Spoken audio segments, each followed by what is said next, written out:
नमस्कार, जनता टीवी देख रहे हैं आप और मैं हूं आपके साथ रितेश कुमार गौतम। और बुलेटिन का आगाज करेंगे एक महत्वपूर्ण खबर के साथ। बदायूं में हुई दिल दहलाने वाली वारदात के दूसरे आरोपी को भी पुलिस ने गिरफ्तार कर लिया है। दिल्ली से बरेली पहुंचे आरोपी जावेद को बरेली पुलिस के सहयोग से गिरफ्तार किया गया। पुलिस लगातार आरोपी की तलाश कर रही थी, जिसके लिए कई टीमें भी बनाई गई थी। वहीं जावेद पर 25,000 का इनाम घोषित किया था। फिलहाल आरोपी से पूछताछ के बाद हत्याकांड की वजह का खुलासा हो सकेगा। आपको बता दें कि मंगलवार की देर शाम बदायूं में 2 बच्चों की निर्मम तरीके से हत्या कर दी गई थी। तो वहीं इस मामले में एक आरोपी साजिद को पुलिस ने एनकाउंटर में पहले ही ढेर कर दिया है, जबकि जावेद को गिरफ्तार करने में सफलता हाथ लगी है।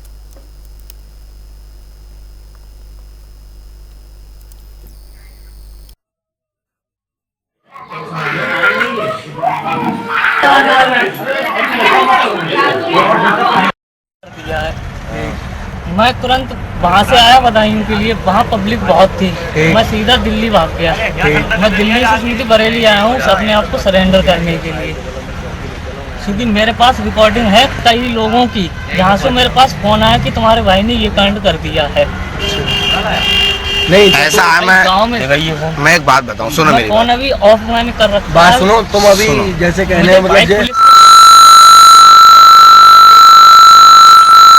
भाई मैं देखो बहुत सीधा शरीफ आदमी हूँ। देखो एक का तो एनकाउंटर हो चुका है। हाँ भाई, मैं वो कौन था जिसका मेरा बड़ा भाई था, लेकिन उसने किया था। मैं उसमें बिल्कुल ही मेरा कुछ नहीं है। तुम्हारा नाम जावेद है ना? मेरा नाम क्या नाम है तुम्हारा? मोहम्मद जावेद। मोहम्मद जावेद। जिला कौन सा तुम्हारा? बताइए। बदायूं जिला। ठीक है। 12 दिन ले चलो उस्ताद। मुझे भाई पुलिस के हवाले करवा दो, क्योंकि मैं बिल्कुल मोहम्मद जावेद। मेरे दोस्त है भाई। हाँ, मोहम्मद जावेद। आईडी कार्ड कर लिया। हाँ सही है। देखा मुझे। जे इनकी रुका। इसमें साफ नहीं दिख रहा होगा, वो फोटो स्टेट गंदी आई थी, दूसरा वाला है। ऐसा क्यों किया यार? ये तो भाई नहीं था मेरे उनने करा भाई। क्यों? उनने क्यों करा? मतलब कोई तो वजह हुई होगी। जिस घर में मर्डर हुआ है ना, वहाँ बहुत अच्छे ताल्लुकात थे हमारे, लेकिन आज तक यही नहीं पता चला। मैं खुद ये कितने सोच बच्चे रहा हूँ मारे? क्या हुआ। फोटो दिखाऊंगा अभी। भाई अब वो आपके हाथ में, इसका मेरे फोटो तो है? मैं यार, इसका फोटो जब वो आपके हाथ में, अब चाहे तो आप मुझे मारो या नहीं मारेंगे। देखिए, इस दोहरे हत्याकांड का जो दूसरा आरोपी था जावेद, आरोपी साजिद का भाई, उसकी गिरफ्तारी आज जनपदीय पुलिस के द्वारा की गई है। उसके द्वारा पुलिस के दबाव और जो उस पर इनाम कराया गया था, उसके दबाव में उसने आज बरेली में बारादरी थाने की जो सैटेलाइट चौकी वहां उसने आत्मसमर्पण किया था और अपना एक वीडियो भी उसने वायरल कर दिया गया था। जब उस वीडियो की सूचना मिली, हमने सूचना को पोस्ट किया और अधिकारियों से वार्ता करने के बाद अब हमारी टीम उसको लेकर के वापस आ रही है, जहां उसे पूछताछ करके अग्रिम तथ्यों का पता लगाया जाएगा। तो वहीं बदायूं कांड को लेकर बीजेपी के प्रदेश अध्यक्ष भूपेंद्र चौधरी ने भी बयान दिया है।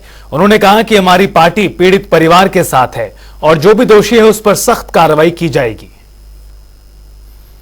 इस तरह की घटना हम सब लोगों के लिए दुखद है, पीड़ा देने वाली है। हमारी पार्टी पीड़ित परिवार के साथ खड़ी है और निश्चित रूप से जो दोषी हैं उनके खिलाफ विधि संबद्ध कठोर कार्रवाई की जाएगी। खबरों में आगे बढ़ते हैं, जहां लोकसभा चुनाव से पहले उत्तर प्रदेश में इंडिया ब्लॉक को झटका लगा है। लोकसभा चुनाव से पहले राष्ट्रीय लोक दल के बाद पल्लवी पटेल की अपना दल कमेरावादी ने भी अलग राह पकड़ ली है। इसकी जानकारी समाजवादी पार्टी के मुखिया अखिलेश यादव ने दी। उन्होंने बताया कि अब अपना दल कमेरावादी का साथ नहीं रहा। आपको बता दें कि गठबंधन के तहत पल्लवी पटेल ने मिर्जापुर और फूलपुर समेत 3 लोकसभा सीटों पर दावेदारी पेश की थी, लेकिन बात नहीं बन पाई। तो वहीं अखिलेश ने बीजेपी पर भी जमकर निशाना साधा।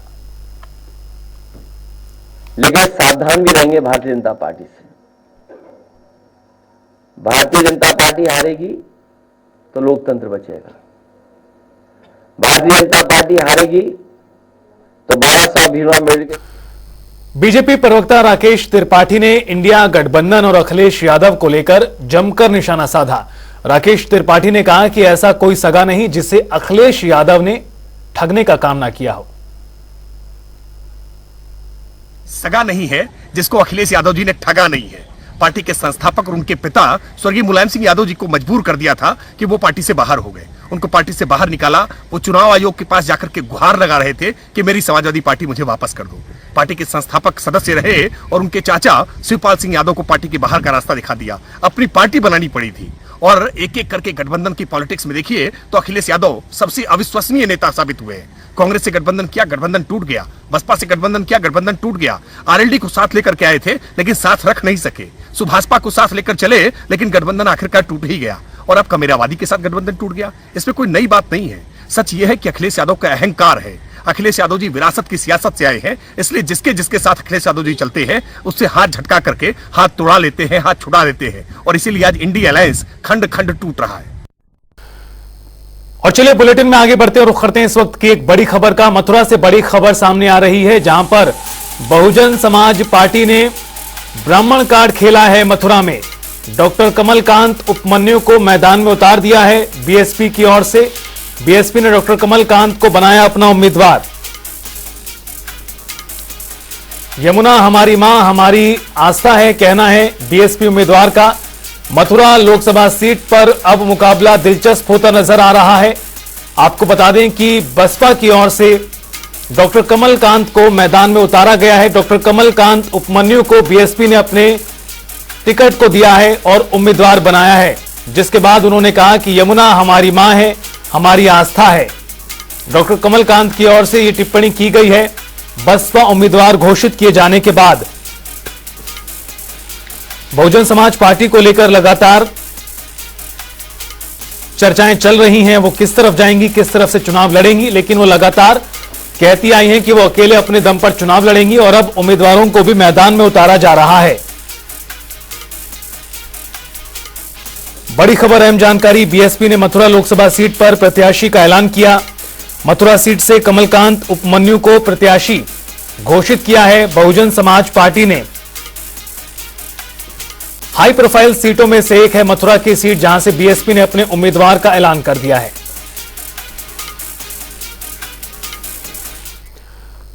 तो वहीं फिरोजाबाद में भी बहुजन समाज पार्टी ने अपने उम्मीदवार की घोषणा कर दी है। बीएसपी ने सत्येंद्र जैन के नाम का ऐलान किया है। बीएसपी ने सत्येंद्र जैन सौली को मैदान में उतारा है। जिला सम्मेलन के दौरान बीएसपी ने इस बात की घोषणा की। तो आपको बता दें कि बीएसपी की ओर से अलग अलग सीटों को लेकर नामों का ऐलान किया जा रहा है। फिरोजाबाद से सत्येंद्र जैन सौली को बसपा ने उम्मीदवार बनाया है।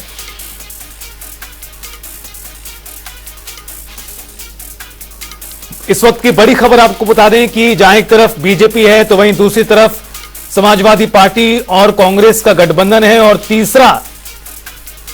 तीसरी तरफ से मोर्चा संभाला है बहुजन समाज पार्टी ने। फिरोजाबाद से सत्येंद्र जैन सौली को बसपा की ओर से मैदान में उतारा गया है। जिला सम्मेलन के दौरान बहुजन समाज पार्टी ने इस बात की घोषणा की।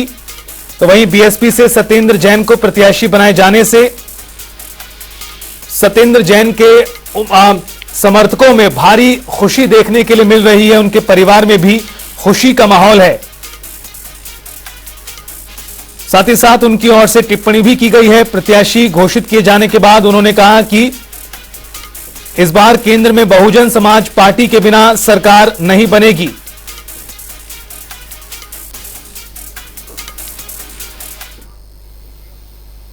लोकसभा चुनाव 2024 को देखते हुए बीजेपी ने सोशल मीडिया कार्यशाला का आयोजन किया और इस दौरान 6 क्षेत्रों के मीडिया प्रभारी और संयोजक मौजूद रहे। कार्यक्रम में पार्टी प्रदेश अध्यक्ष भूपेंद्र चौधरी और जल शक्ति मंत्री स्वतंत्र देव सिंह भी शामिल हुए। देश में कोरोना काल ने सिखा दिया कि चुनाव में सोशल मीडिया का क्या महत्व है और आज लोकसभा चुनाव की तारीखों का ऐलान हो चुका है। भारतीय जनता पार्टी की सोशल मीडिया कार्यशाला का आयोजन किया गया। हमारे साथ अंकित सिंह चंदेल हैं जो कि सोशल मीडिया के प्रभारी भी हैं, संयोजक भी हैं। किस तरीके से देखते हो ये सोशल मीडिया कार्यशाला आज जो बुलाई गई, कहां के संयोजक इसमें शामिल होने वाले हैं? भारतीय जनता पार्टी हमेशा जो है अपने कार्यकर्ताओं का प्रशिक्षण करती रहती है। उसी क्रम में हम लोग लोकसभा चुनाव की दृष्टि से आज अपने सभी उत्तर प्रदेश के कार्यकर्ताओं का प्रशिक्षण यहाँ पे कर रहे हैं, जिसमें हमारे प्रदेश अध्यक्ष आदरणीय भूपेंद्र सिंह चौधरी जी और प्रदेश महामंत्री संगठन आदरणीय श्री धर्मपाल सिंह जी का मार्गदर्शन हम सभी कार्यकर्ताओं को मिलेगा। 2019 की जो हम बात करते हैं, जिस समय कोरोना काल पीक पे था, बहुत ही प्रचार प्रसार करना बहुत ही संभव नहीं हो पा रहा था। उस समय सोशल मीडिया ने सिखाया कि एक सोशल मीडिया एक बड़ा प्लेटफॉर्म है जो अपनी बात जन जन तक पहुंचाई जा सकती है। उसको भारतीय जनता पार्टी को लाभ भी हुआ था। क्या वही कारण है कि सभी पार्टियां अपना रही हैं और आज भारतीय जनता पार्टी फिर से उस रूप में आने वाली है? देखिए, मैं आपको थोड़ा सा और पहले ले जाना चाहता हूं। 2014 के चुनाव में ही हम लोगों ने सोशल मीडिया का भारतीय जनता पार्टी ने भरपूर उपयोग किया था और ये कितना प्रभावी है उस समय देश के लोगों ने देखा था।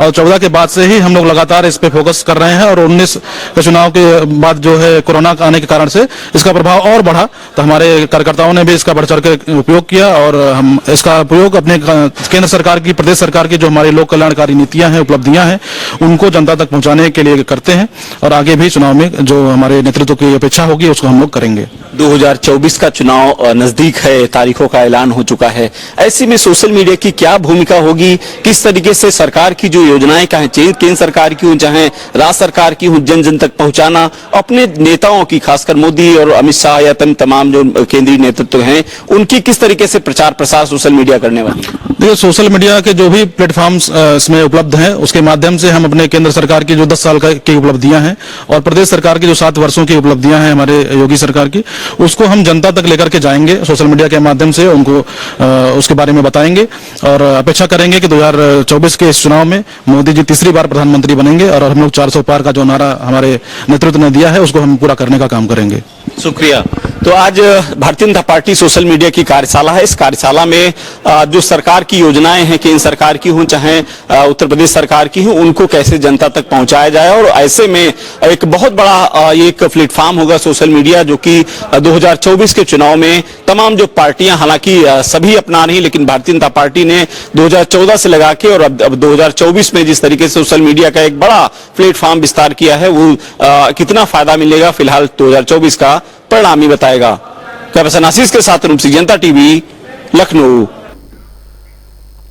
लोकसभा चुनाव को लेकर तैयारियां तेज हैं, तो वहीं आज नामांकन प्रक्रिया का दूसरा दिन रहा और इस दौरान नामांकन प्रक्रिया के दूसरे दिन कमिश्नर सौम्य अग्रवाल और आईजी जोन बरेली पीलीभीत पहुंचे, जहां उन्होंने 10 बूथों का निरीक्षण भी किया।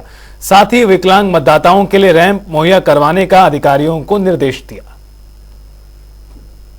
यहाँ पर चुनाव की तैयारी को लेकर के हम लोग यहाँ पे आए हैं। यहाँ पे हम लोग 3 कॉन्स्टिट्यूएंसीज में कम से कम 10 बूथ देखेंगे और यहाँ पर बूथ्स पर पीडब्ल्यूडी वोटर्स के लिए विशेष रूप से क्या क्या फैसिलिटीज़ हैं उनको देखा जा रहा है और जहाँ पर फैसिलिटीज़ कुछ अगर कम पाई जा रही है तो वो उसको पूर्ण कराने के निर्देश दिए जा रहे हैं। तो यहाँ पे देखा है, यहाँ पे रैंप वगैरह उपलब्ध है पूर्ण तरीके से बूथ पे और जो बूथ्स भी बनेंगे वहाँ पर एक्सेसिबिलिटी को लेकर के कोई विशेष इशू नहीं है। हैंडरेल्स लगनी है वो लगवा दी जाएंगी। उधर वाराणसी में रंग भरी एकादशी पर बाबा विश्वनाथ के धाम में श्रद्धालुओं की भीड़ बेकाबू हो गई।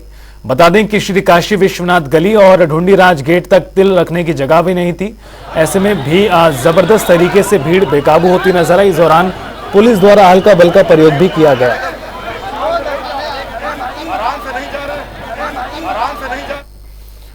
और चलिए रुख करेंगे ताबड़तोड़ खबरों का। सहारनपुर में 2 पक्षों में खूनी संघर्ष, एक पक्ष ने दूसरे पक्ष पर किया धारदार हथियार से हमला। आगरा में युवती की संदिग्ध परिस्थितियों में मौत, प्रेमी युवती को घर से लेकर हुआ था फरार, प्रेमी ने प्रेमिका का कराया था अबॉर्शन। सहारनपुर में अनियंत्रित होकर दुकान में घुसा ट्रैक्टर, हादसे में बच्ची की हुई मौत। आजमगढ़ में गल्ला के बड़े व्यापारियों के घर आईटी की रेड, बड़े पैमाने पर एफसीआई से जुड़कर चावल और गेहूं की खरीदारी का करते हैं व्यापार। प्रतापगढ़ में फर्नीचर व्यवसायी की गोली मारकर हत्या, घटना से व्यापारियों में फैला आक्रोश। आगरा में क्यूआर कोड से टिकट की पेमेंट की व्यवस्था शुरू, रेल यात्रियों ने क्यूआर कोड स्कैन से टिकट खरीदने की व्यवस्था की तारीफ की। कन्नौज मेडिकल कॉलेज के डॉक्टर की मौत का मामला, हादसे के बाद से फरार आरोपी को पुलिस ने किया गिरफ्तार। कॉलेज के गेट के पास कार ने डॉक्टर को मारी थी टक्कर। बहराइच में दबंगों ने बीजेपी नेता पर किया हमला, नेता पर हमले के बाद थाने पर उमड़ा समर्थकों का हुजूम।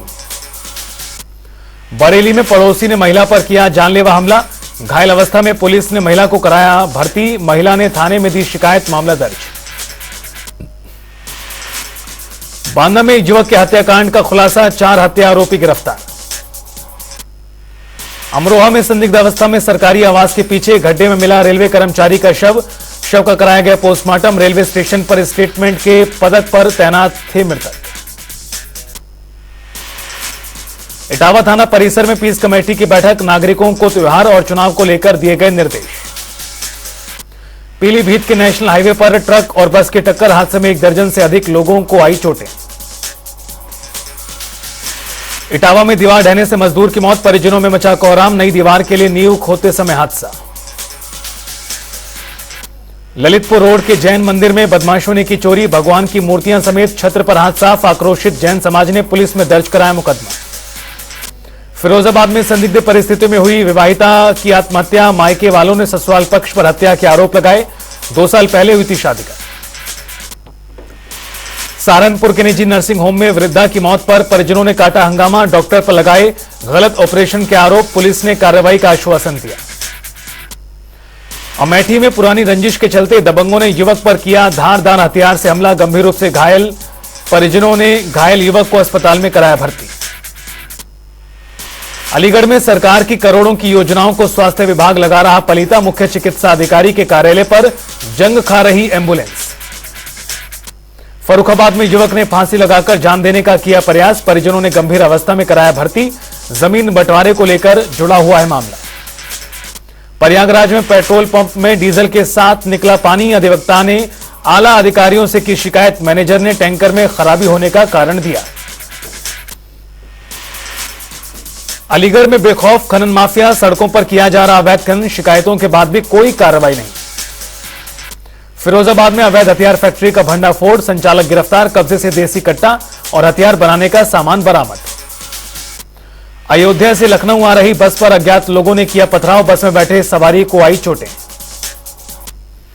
लखनऊ में पानी की टंकी पर चढ़ा बुजुर्ग, तहसीलदार और लेखपाल पर लगाए प्रताड़ित करने के आरोप, लोन जमा कराने को लेकर किया जा रहा था परेशान।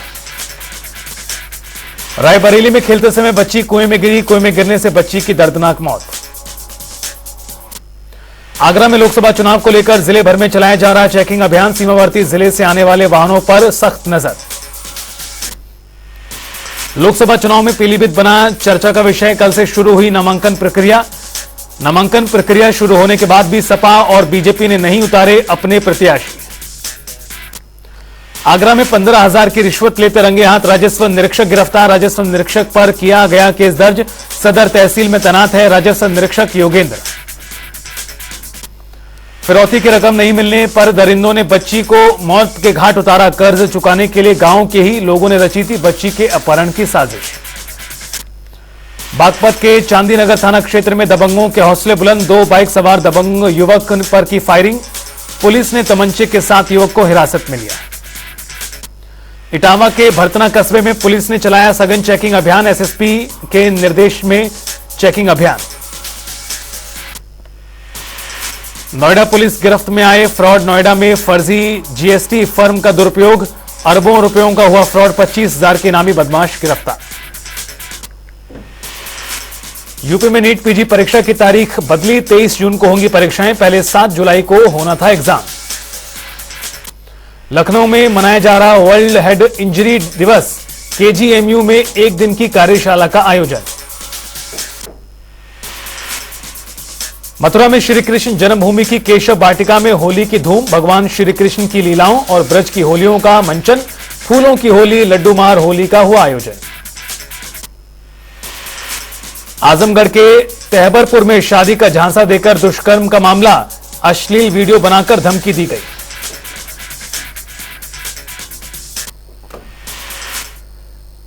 फिलहाल इस बुलेटिन में इतना ही, आप देखते रहिए जनता टीवी।